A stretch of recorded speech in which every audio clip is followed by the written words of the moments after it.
Here's a few updates on our house build. I've straightened out the road a little bit here, and this is going to be where the front of the house will be. And I've made a new track that goes out onto the street at the back that then goes to the main street. And hopefully that'll be the way we come into the block. A few small changes I've made. One of them is this: put a water pipe right near where the house is going to go, which should be in this area here. Last week we had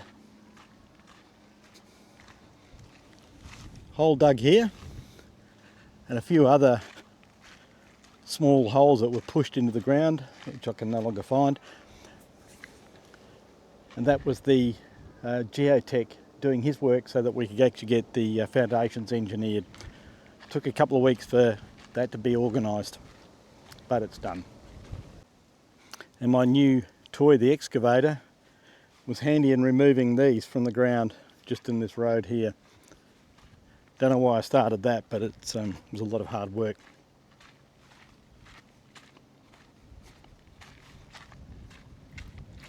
For some reason the Shire came in the other day while we weren't here, and they put a grader through which made this entrance a little bit better than what it was, and that's what prompted us to decide to use this as the entryway for the block. One of the other things we had to do with the house was we had to change the orientation of it to comply or to meet the 7-star energy rating. This requirement came in on the 30th of May this year, and we were a couple of months late in having our plans approved. Anyway, it is what it is.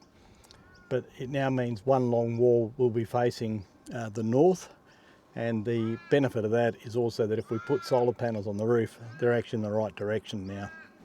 Just in front of me, I've got a really nice mulla growing. It's a later one in the seasons. A lot of the earlier ones have now gone. All the wildflowers have died off, and I'm about ready to mow that in the next couple of days when the mower gets fixed up to make the property a bit more fire resilient.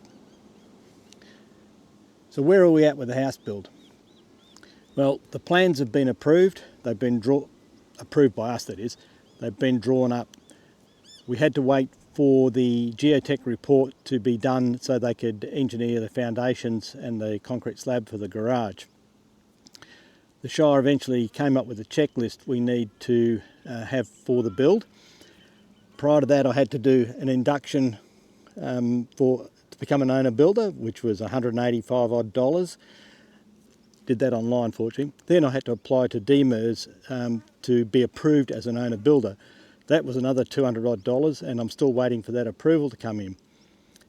Once that's done and the engineering is done for the house, I can submit the plans to the Shire, and then we can start the process of waiting again for the first lot of delivery to occur. It's a long process, and there's a few things changed since I last built a house. Done a lot of clearing up on the block over the last few months. I pulled up most of the dead trees that were in this particular section, and I burnt all the stumps and cleared it up. Just got to mow it now. I put that off because of the wildflowers that are there, and then I will have to do it over in that section there. Around the block we're always finding bits and pieces of glass, and to show you how old it is, this is a bottle that was made by the Perth Glass Company, and that was a long time ago, no longer in existence. Interestingly enough, I found an almost complete bottle in the bush the other day.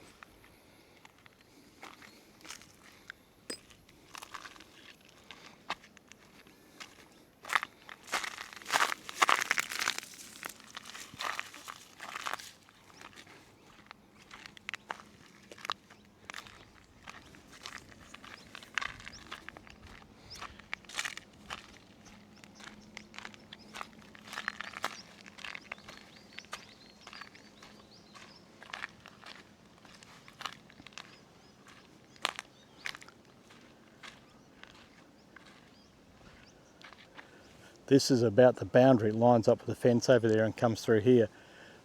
This section here is, I guess, Crown Reserve, unallocated Crown land, and there are a few dead trees on this section here.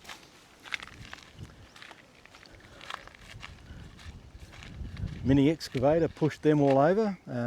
Next winter, or when it's allowed, I'll burn that off, and that will give us a lot more protection from any bushfires that come through the scrub that way.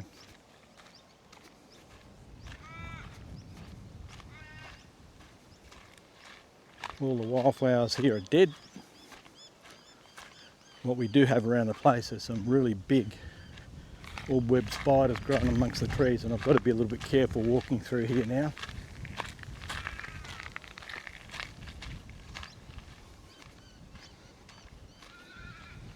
In front of us is what was the old school teacher's house. It's actually excised from the school block and owned by other people. Cleaned up a lot of shit that was in here. There was a whole lot of metal and a lot of corrugated iron, which I've removed, and will allow me to mow this properly. Still got a few stumps that are on the ground there that have come out, and a bit of rubbish that the grader drivers kicked up. A lot of this rubbish that was here is parts of old cars that were left here by the previous owner, or used by the previous owner, which I'm pretty sure they used as a racetrack. Here's one thing I've manufactured out of some of the old rims from the Ocker. I've actually put them onto a bit of grid mesh, and I drag it around and use it as a bit of a rake to rake up the road, especially after I've had the excavator on it. It does a really good job. Before I head out into the bush looking for the rest of the ammo dump, these are the quad tyres. They're a little bit bald. With the magic of YouTube, here's the new ones. Replace the front and rear tyres, so a bit more traction. I've given this bike a bit of a birthday. It's now got lights. And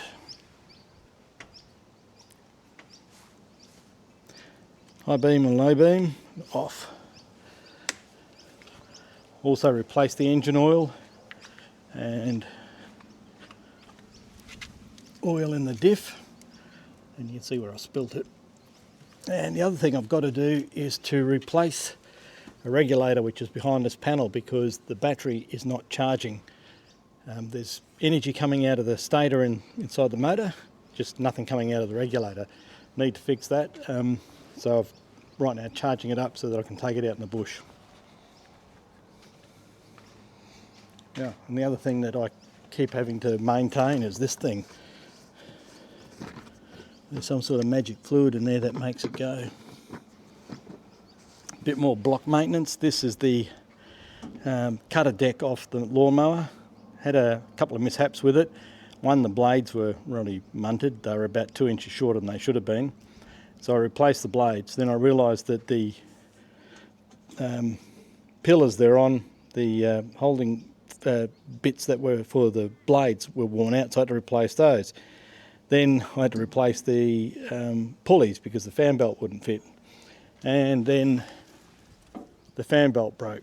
And all the mucking around, this also came loose and was vibrating like buggery. So done a fair bit of maintenance, tightened up quite a few things here. And as soon as the new fan belt comes, drive belt I should say, that will go back on and I can continue mowing. And one thing we did notice the other day was that the echidna's coming in and out just here. Doesn't look like he's been out today.